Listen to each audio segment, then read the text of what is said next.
లోక్సభలో ప్రధాని నరేంద్ర మోదీ మాట్లాడుతున్నారు. లైవ్ లో చూద్దాం.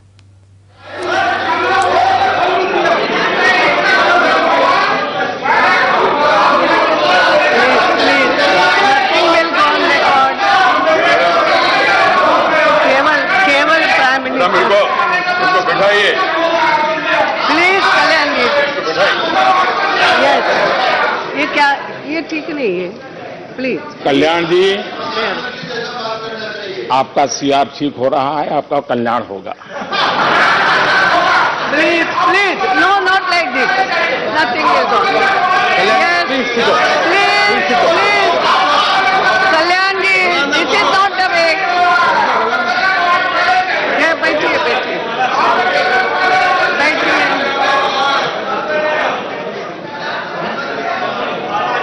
यस,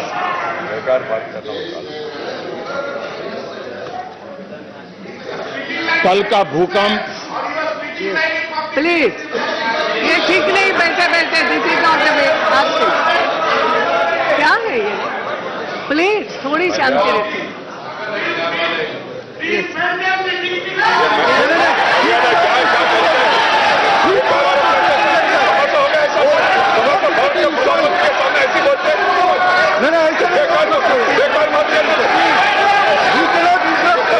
क्या बात है?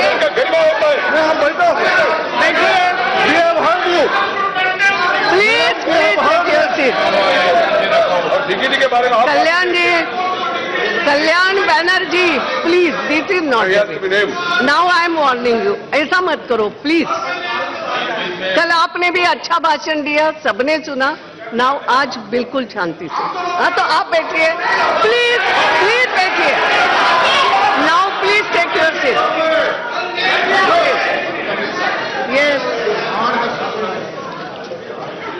आदरणीय अध्यक्ष जी,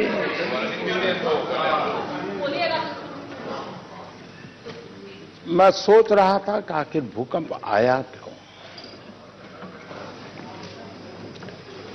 जब कोई स्कैम में भी सेवा का भाव देखता है, स्कैम में भी नम्रता का भाव देखता है, तो सिर्फ मां नहीं, धरती मां भी दुखी हो जाती है और तब जाकर के भूकंप आता है।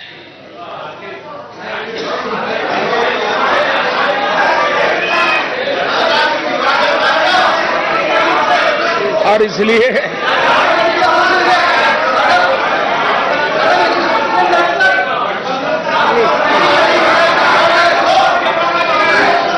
राष्ट्रपति जी ने अपने अभिभाषण में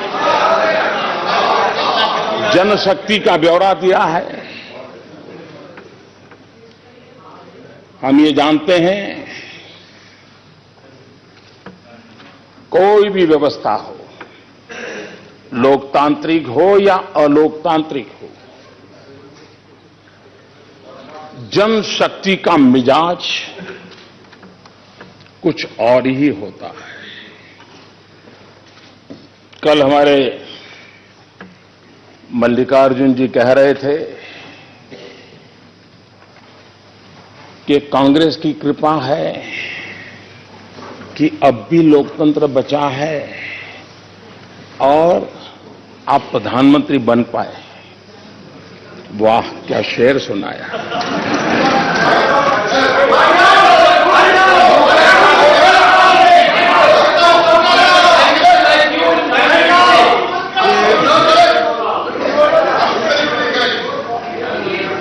बहुत बड़ी कृपा की आपने इस देश पर, लोकतंत्र बचाया।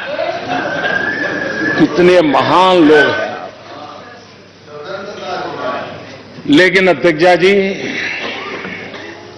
उस पार्टी के लोकतंत्र को देश भली भांति जानता है। पूरा लोकतंत्र एक परिवार को आहूत कर दिया गया है।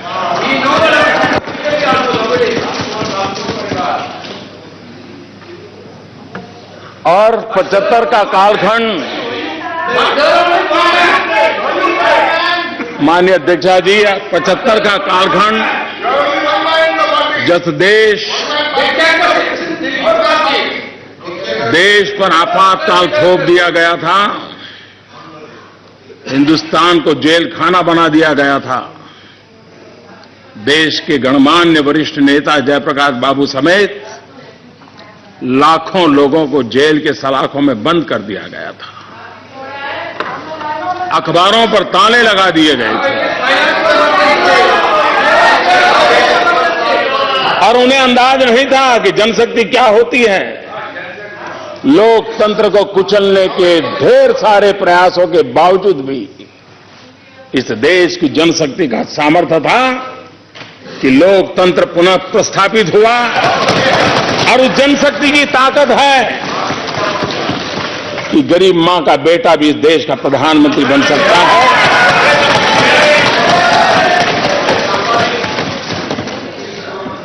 और इसलिए राष्ट्रपति जी ने जनशक्ति का उल्लेख करते हुए जो कहा है, चंपारण सत्याग्रह शताब्दी का वर्ष है। इतिहास सिर्फ किताबों की अटारी में पड़ा रहे तो समाज जीवन को प्रेरणा नहीं देता है। हर युग में इतिहास को जानने का, इतिहास को जीने का प्रयास आवश्यक होता है। उस समय हम थे या नहीं थे, हमारे कुत्ते भी थे या नहीं थे, औरों के कुत्ते हो सकते हैं।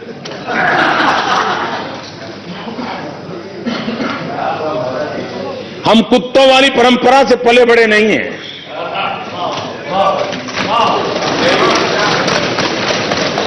लेकिन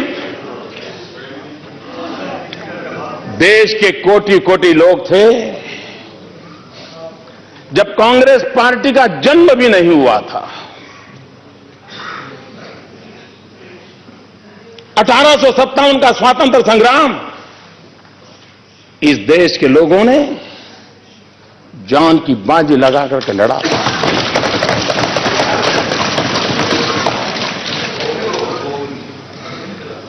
और सबने मिल करके लड़ा था।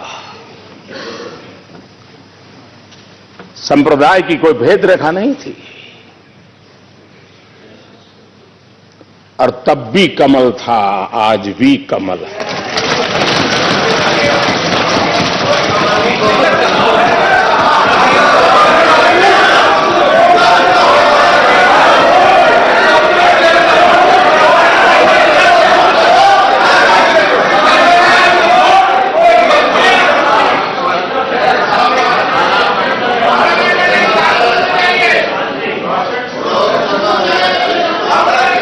यहां बहुत ऐसे लोग हैं जो मेरी तरह आजादी के बाद पैदा हुए हैं, और इसलिए हम में से बहुत लोग हैं जिनको आजादी के लड़ाई में सौभाग्य नहीं मिला, लेकिन देश के लिए जीने का तो सौभाग्य मिला है और हम जीने की कोशिश कर रहे हैं।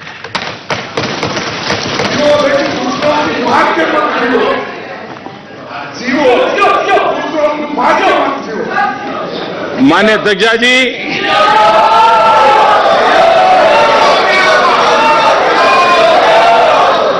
और इसलिए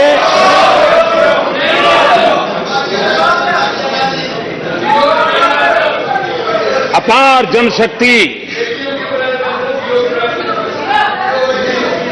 देश ने दर्शन किए हैं। लाल बहादुर शास्त्री जी, उनकी अपनी गरिमा थी। युद्ध के दिन थे, हर हिंदुस्तानी के दिल में भारत विजय के भाव से भरा हुआ माहौल था। और उस समय जब लाल बहादुर शास्त्री जी ने कहा था, देश ने अन्न त्याग के लिए पहल की थी। सरकार बनने के बाद आज के राजनीतिक वातावरण को हम जानते हैं। ज्यादातर राज्य व्यवस्थाओं ने, राजनेताओं ने, राज्य सरकारों ने, केंद्र सरकारों ने जन सामर्थ्य को करीब करीब पहचानना छोड़ दिया है। और लोकतंत्र के लिए सबसे बड़ा चिंता का विषय भी रहता है। मुझ जैसे एक सामान्य व्यक्ति ने बातों बातों में कह दिया था कि जो अफोर्ड कर सकते हैं वो गैस की सब्सिडी छोड़ दें। जब हम जनता से कट जाते हैं, जनमन से कट जाते हैं। 2014 में हम चुनाव लड़ रहे थे तो एक दल इस मुद्दे पर चुनाव लड़ रहा था कि 9 सिलेंडर देंगे कि 12 सिलेंडर देंगे। हमने आकर के 9 और 12 की चर्चा को कहां ले गए। हमने कहा जो अफोर्ड कर सकते हैं वो सब्सिडी छोड़ सकते हैं क्या, सिर्फ